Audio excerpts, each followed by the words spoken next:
Hello दोस्तों, मेरा नाम है मुकुल। स्वागत है आपका मेरे चैनल पर, जहां हम दुनिया के अननोइंग क्राइम्स और स्टोरीज के बारे में जानेंगे।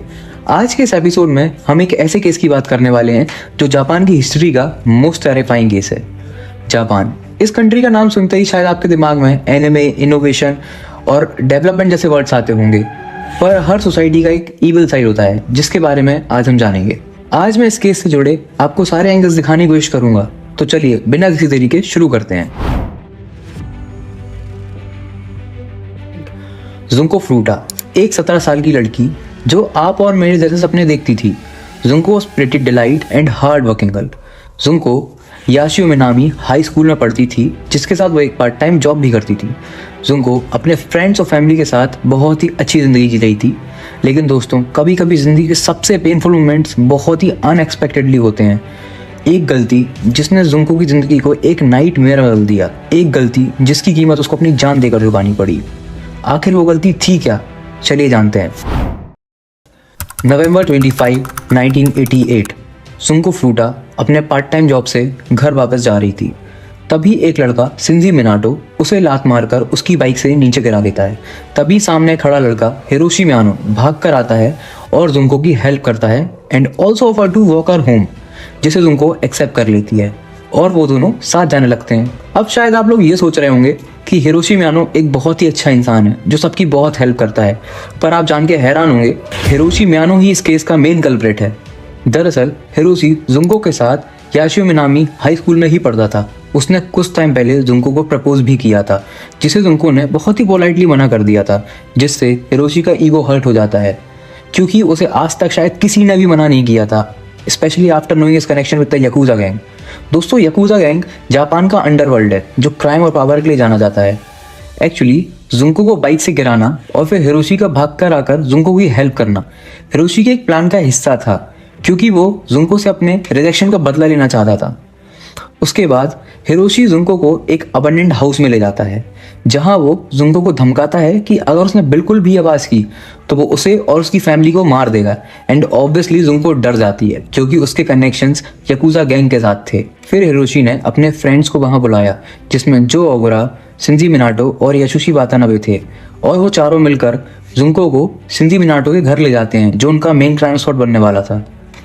शिंजी मिनाटो ने अपने घर पर यह प्रिटेंड किया कि जुंको उसकी गर्लफ्रेंड है, ऑल्दो उसके पेरेंट को शक हो जाता है, पर फिर भी वो चुप रहते हैं याकुजा गैंग के डर से। और जब जुंको के पेरेंट्स ने मिसिंग रिपोर्ट्स लिखवाई तो वो चारों से फोर्स करते हैं कि वो अपने घर पर फ़ोन करे और बोले कि वो अपनी मर्जी से भागी है और अपने फ्रेंड के साथ सेफ है। लेकिन अभी सिर्फ ये शुरुआत थी, आगे जो होने वाला था वो किसी की भी इमेजिनेशन से बाहर था। दोस्तों, अब ये कहानी एक ऐसे फेज में एंटर करने वाली है जहाँ इंसानियत ख़त्म होते नजर आती है। अगले 44 डेज तक जुंको ने जो भी सहा वो आप और मैं शायद सोच भी नहीं सकते। उसका 500 से भी ज़्यादा बार और 100 से भी ज़्यादा लोगों ने रेप किया। टॉर्चर के दौरान रॉड, सीजर्स और इवन लाइट बल्ब भी उसके जेंटल्स में इंसर्ट किए जाते थे। They forced her to eat live cockroaches and drink her own urine. उन्होंने उसके दोनों टांग भी तोड़ दी थे ताकि वो वहाँ से भाग न सके। उसको कई बार पंचिंग बैग की तरह यूज़ किया जाता था। उसकी आईलेट्स और जेनिटल्स को सिगरेट लाइटर्स और हॉट बैग से जलाया जाता था। And one of the most tragic thing was की जुंको की कंडीशन के बारे में पुलिस को 2 बार अलर्ट किया गया था। पहली बार तो तब जब हिरोशी का एक फ्रेंड टॉर्चर के दौरान शिंजी के घर आता है और वो जुंको की कंडीशन देख के इतना ट्रॉमेटाइज हो जाता है कि वो घर जाकर अपने भाई और अपनी फैमिली को सब कुछ बता देता है। उसके बाद उसकी फैमिली एक पुलिस कंप्लेंट भी करती है, जिससे पुलिस शिंजी के घर भी जाती है। पर शिंजी के पेरेंट्स पुलिस को इतने कॉन्फिडेंटली कोऑपरेट करते हैं और साफ साफ मना कर देते हैं कि यहाँ तो ऐसा कुछ हो ही नहीं रहा है, कि आप पुलिस की लापरवाही देखिए कि वहाँ पुलिस कन्विंस भी हो जाती है और उसका घर तक चेक नहीं करती और वहाँ से चली जाती है।